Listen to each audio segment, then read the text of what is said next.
നമസ്കാരം, മലയാളി വാർത്തയിലേക്ക് സ്വാഗതം. സോഷ്യൽ മീഡിയയിലും ചാനലുകളിലും എല്ലാം നിറഞ്ഞു നിൽക്കുന്നത് VS സഖാവാണ്. CPM നേതാക്കളുടെ ഔദ്യോഗിക പേജുകളിലും VS ആണ്. എന്നാൽ VSന്റെ ഒരു പോസ്റ്റ് ഇടാനും ഒരു അനുസ്മരണ കുറിപ്പ് പങ്കുവെക്കാനും ഇതിൽ എത്ര പേർക്ക് യോഗ്യതയുണ്ട്? അതൊരു ചോദ്യമാണ്. കാരണം ആ മനുഷ്യനെ അത്രത്തോളം വേട്ടയാടിയിട്ടുണ്ട് ഈ CPMകാർ. സ്വന്തം പ്രസ്ഥാനം തന്നെ ആ മനുഷ്യനെ കുത്തി നോവിച്ചിട്ടുണ്ട്. അതിനെല്ലാം കാലം സാക്ഷി, ചരിത്രം സാക്ഷി. ഞാൻ തപ്പിപ്പിടിച്ച ഒരാളുടെ ഒരു ഫേസ്ബുക്ക് കുറിപ്പുണ്ട്. വേറെ ആരുടെയുമല്ല, MM മണിയുടേത്. ഒരു കാലത്ത് VSന്റെ വലങ്കൈയായിരുന്ന MM മണി പിന്നീട് പിണറായി പക്ഷത്തേക്ക് ചാഞ്ഞതിന് ശേഷം VSന് നേരെ വലിയ കൊലവിളികളൊക്കെ നടത്തിയിട്ടുള്ള ആളാണ്. ഇന്നിപ്പോൾ അതേ MM മണി കരഞ്ഞു മോങ്ങിക്കൊണ്ടാണ് VSന്റെ ഒരു അനുസ്മരണ കുറിപ്പ് പങ്കുവച്ചിരിക്കുന്നത്. ആ കുറിപ്പൊന്ന് നോക്കാം. അതിനുശേഷം നമുക്ക് ബാക്കി കാര്യങ്ങളിലേക്ക് കടക്കാം. മുതിർന്ന കമ്മ്യൂണിസ്റ്റ് നേതാവും മുൻ മുഖ്യമന്ത്രിയുമായ VS അച്യുതാനന്ദന്റെ വിയോഗത്തിൽ അനുശോചനം രേഖപ്പെടുത്തുന്നു. അച്യുതാനന്ദന്റെ വിയോഗം അത്യന്തം വേദനയുണ്ടാക്കുന്നതാണെന്നും ഇന്ത്യയിലെ വിപ്ലവ പ്രസ്ഥാനങ്ങളുടെ ജീവിച്ചിരുന്ന ഇതിഹാസമായിരുന്നു VS എന്നും MM മണി കുറിച്ചിട്ടുണ്ട്. സാമൂഹിക പരിഷ്കരണത്തിന് നേതൃത്വം നൽകിയ വ്യക്തിയാണ് VS. ആയിരക്കണക്കിന് പോരാട്ടങ്ങൾക്കും VS നേതൃത്വം നൽകി. അധ്വാനിക്കുന്ന ജനതയ്ക്കൊപ്പം നിലകൊണ്ട വ്യക്തിയായിരുന്നു അദ്ദേഹം എന്നും MM മണി പറഞ്ഞു. നൂറ്റാണ്ടിന്റെ വിപ്ലവ വീര്യത്തിന് വിട എന്ന് MM മണി കുറിച്ചിരിക്കുന്നത്. ഇതാരാണ് ഈ പറയുന്നതെന്ന് നോക്കണേ. ഇടുക്കിയിൽ കയ്യേറ്റം ഒഴിപ്പിക്കാൻ ചെന്ന VSനെ വെല്ലുവിളിച്ച ആളാണ് ഈ പറയുന്ന MM മണി. ഇടുക്കിയിൽ കാല് കുത്തിയാൽ കാല് വെട്ടും, കാല് കുത്തിക്കില്ല എന്നൊക്കെ ഒരു കാലത്ത് വമ്പൻ വെല്ലുവിളി. അന്നത്തെ MM മണിയുടെ ഈ ഭീഷണികളെല്ലാം, കൊലവിളികളെല്ലാം എട്ടായി മടക്കി അങ്ങ് പോക്കറ്റിൽ വെച്ചോളൂ എന്ന് പറഞ്ഞുകൊണ്ട് അവിടേക്ക് നടന്നു കയറിയ ആളാണ് VS. അത് ചരിത്രമാണ്. ആ ഒരു ചരിത്രം പിന്നീട് ഒരിക്കലും ഉണ്ടായിട്ടില്ല. കാരണം ഇടുക്കിയിൽ അദ്ദേഹം ഉണ്ടാക്കിയ ഓളം അത്രത്തോളം വലുതാണ്.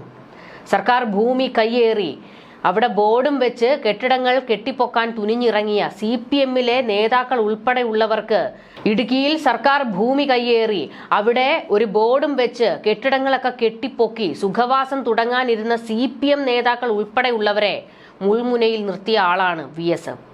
അവിടേക്ക് കയറി ചെന്ന് ആ ബോർഡുകളെല്ലാം വലിച്ചു പിഴുതെറിഞ്ഞ് അവിടെ സർക്കാർ ബോർഡ് തിരികെ വെച്ച ആളാണ് VS. ആദ്യം VS പക്ഷത്തായിരുന്ന MM മണി പിന്നീട് പിണറായി പക്ഷത്തേക്ക് ചാടുകയായിരുന്നു. പിണറായി പക്ഷത്തേക്ക് ചാടിയെന്ന് മാത്രമല്ല, ഒരു കാലത്ത് MM മണിയെ MM മണി ആക്കിയ VSനെ തിരിഞ്ഞു നിന്ന് തെറി അഭിഷേകം നടത്തുന്ന ലെവലിലേക്ക് വരെ ഇറങ്ങി വന്ന ആളാണ് ഈ പറയുന്ന MM മണി. അല്ലെങ്കിൽ തന്നെ MM മണി വാ പോയ ഒരു കോടാലിയാണ്. നാവിന് എല്ലില്ലാത്തത് കൊണ്ട് എന്ത് വഷളത്തരവും വിളിച്ചു പറയും. PC ജോർജിന്റെ ഒരു ലെവലിലൊക്കെയാണ് MM മണിയെ കേരളം കാണുന്നത്. ആ MM മണി ഉൾപ്പെടെയുള്ളവരാണ് VSനെ ഇടുക്കിയിലേക്ക് കയറ്റില്ല എന്നൊക്കെ വെല്ലുവിളിച്ചത്. ഇന്നും ഇടുക്കിയിൽ കയ്യേറ്റം ഒഴിപ്പിക്കാൻ ആരെങ്കിലും വന്നാൽ ചങ്ക് പിടയുന്നത് MM മണിക്കാണ്. കാരണം MM മണിയും സഹോദരനും ഒക്കെ ചേർന്ന് കൈയടക്കി വെച്ചിരിക്കുന്നത് വൻ ഭൂമികളാണ്. അവിടെ ഒരു കയ്യേറ്റം ഒഴിപ്പിക്കൽ നടപടി വല്ലതും ഉണ്ടായിക്കഴിഞ്ഞാൽ അങ്ങ് പൊള്ളും MM മണിക്ക്. പിന്നീട് കയ്യേറ്റം ഒഴിപ്പിക്കാൻ വരുന്നത് ആരാണോ അവരെ എല്ലാവരെയും തെറി വിളിക്കും. MM മണി അവിടെ തെറി വിളിക്കാത്തതായിട്ട് ആരുമില്ല. കയ്യേറ്റം ഒഴിപ്പിക്കാൻ കോടതി ഉത്തരവിട്ടാൽ കോടതിയെ തെറി വിളിക്കും. കയ്യേറ്റം ഒഴിപ്പിക്കാൻ കളക്ടർ വന്നാൽ കളക്ടറെ തെറി വിളിക്കും. കളക്ടർ പിന്നെ ആണാണോ പെണ്ണാണോ എന്നൊന്നും നോക്കത്തില്ല. വായിൽ വരുന്ന വഷളത്തരം എല്ലാം വിളിച്ചങ്ങ് കൂകും. MM മണി ഇതിനോടകം തന്നെ എത്രയോ കളക്ടർമാരെ തെറി വിളിച്ചിരിക്കുന്നു. റവന്യൂ ഉദ്യോഗസ്ഥരെ തെറി വിളിക്കും. അതുപോലെ ഫോറസ്റ്റ് ഉദ്യോഗസ്ഥരെ തെറി വിളിക്കും. വനം വകുപ്പൊക്കെ നിരന്തരം MM മണിയുടെ തെറിവിളി കേട്ടുകൊണ്ടിരിക്കുന്ന ആൾക്കാരാണ്.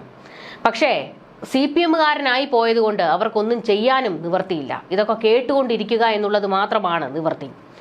അങ്ങനെ VSന് നേരെ അങ്ങ് നെഞ്ചും വിരിച്ച് വെല്ലുവിളിച്ചു വന്ന MM മണി ഉൾപ്പെടെയുള്ളവരെ വകഞ്ഞു മാറ്റിയാണ് VSും സംഘവും ദേവികുളത്തും മതികെട്ടാനിലുമൊക്കെ നടന്നങ്ങ് കയറിയത്. പല കയ്യേറ്റങ്ങളും ഇതിനോടകം തന്നെ ഒഴിപ്പിച്ചിട്ടുണ്ട്. VS അന്ന് തുടങ്ങി വെച്ച ആ പദ്ധതി, ആ ഒഴിപ്പിക്കൽ പിന്നീട് ഒരു സർക്കാരിനും നടപ്പാക്കാൻ കഴിഞ്ഞിട്ടില്ല. പിന്നീട് അവർക്ക് ആർക്കും അവിടെ കൈവയ്ക്കാൻ പോലും കഴിഞ്ഞിട്ടില്ല. കാരണം രാഷ്ട്രീയ സമ്മർദ്ദങ്ങളാണ് അതിന് കാരണം.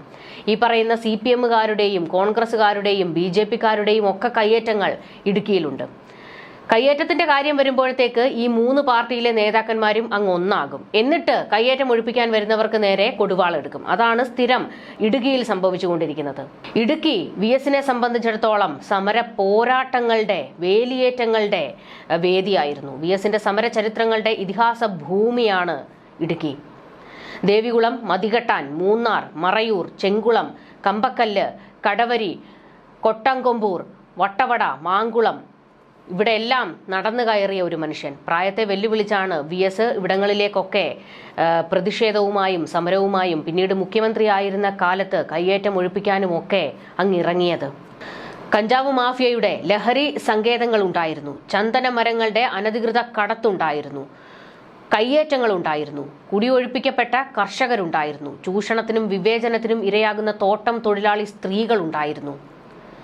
ഇടുക്കിയുടെ ചരിത്രത്തിൽ VS എന്ന പേര് ആദ്യം അടയാളപ്പെടുത്തപ്പെട്ടത് 1958-ലാണ്. കേരളത്തിലെ ആദ്യ കമ്മ്യൂണിസ്റ്റ് മന്ത്രിസഭയുടെ ആയുസ് തീരുമാനിക്കുന്ന ദേവികുളം ഉപതെരഞ്ഞെടുപ്പിന്റെ കാലത്ത് നാമനിർദ്ദേശ പത്രിക തള്ളിയ എതിർ സ്ഥാനാർത്ഥിക്ക് വീണ്ടും മത്സരിക്കാൻ അവസരം നൽകി റോസമ്മ പുന്നൂസ് വിജയിച്ച തെരഞ്ഞെടുപ്പ് കോടതി റദ്ദാക്കി. ആ വിധിയുടെ പശ്ചാത്തലത്തിലാണ് ദേവികുളത്ത് ഉപതെരഞ്ഞെടുപ്പ് നടന്നത്. മന്ത്രിമാരോ മുഖ്യമന്ത്രിയോ തെരഞ്ഞെടുപ്പ് പ്രവർത്തനത്തിനിറങ്ങില്ല എന്ന് EMS പ്രഖ്യാപിച്ചു. തെരഞ്ഞെടുപ്പ് വിജയിക്കേണ്ടതിന്റെയും കമ്മ്യൂണിസ്റ്റ് മന്ത്രിസഭ നിലനിൽക്കേണ്ടതിന്റെയും ഉത്തരവാദിത്തം അങ്ങനെ കമ്മ്യൂണിസ്റ്റ് പാർട്ടിക്കായി. ദേവികുളത്ത് തോറ്റാൽ സ്പീക്കറുടെ കാസ്റ്റിംഗ് വോട്ടിനെ ആശ്രയിക്കേണ്ട അവസ്ഥയിലേക്ക് കാര്യങ്ങളെത്തും. അങ്ങനെ കമ്മ്യൂണിസ്റ്റ് പാർട്ടിയെ സംബന്ധിച്ച് നിർണായകമായ ഒരു ഉപതെരഞ്ഞെടുപ്പിനെ നയിക്കാൻ പാർട്ടി നിയോഗിച്ചത് VSനെ ആയിരുന്നു. 1957 നടന്ന ആദ്യ നിയമസഭാ തെരഞ്ഞെടുപ്പിൽ ആലപ്പുഴ ജില്ലയിൽ പാർട്ടിയുടെ സമ്പൂർണ്ണ വിജയത്തിന് ചുക്കാൻ പിടിച്ച ജില്ലാ സെക്രട്ടറിയായിരുന്നു അന്ന് VS. ദേവികുളത്തേക്ക് നിയോഗിക്കപ്പെടുമ്പോൾ കേരളത്തിലെ ആദ്യ കമ്മ്യൂണിസ്റ്റ് മന്ത്രിസഭയുടെ ജീവൻ നിലനിർത്തുക എന്നതായിരുന്നു VSന്റെ ദൗത്യം. CPIMലെ ഉൾപാർട്ടി സമരകാലത്തും VS പക്ഷത്തിന്റെ ശക്തി കേന്ദ്രമായിരുന്നു ഇടുക്കി. ഒടുവിൽ VS മുഖ്യമന്ത്രിയായിരിക്കെ മൂന്നാറിലെ വൻകിട കയ്യേറ്റങ്ങൾ ലക്ഷ്യമാക്കി JCBകൾ ഉരുണ്ടതോടെയാണ് കാര്യങ്ങൾ മാറിമറിഞ്ഞത്. പൂച്ച വെളുത്തതായാലും കറുത്തതായാലും എലിയെ പിടിച്ചാൽ മതിയെന്ന് മാവോയെ ഓർമ്മിപ്പിച്ച് VS പ്രഖ്യാപിച്ചു. ഇതോടെ ഇടുക്കിയിലെ സ്വന്തം പക്ഷവും അതുവരെ തുണയായി നിന്ന CPIയും VSനെതിരായി.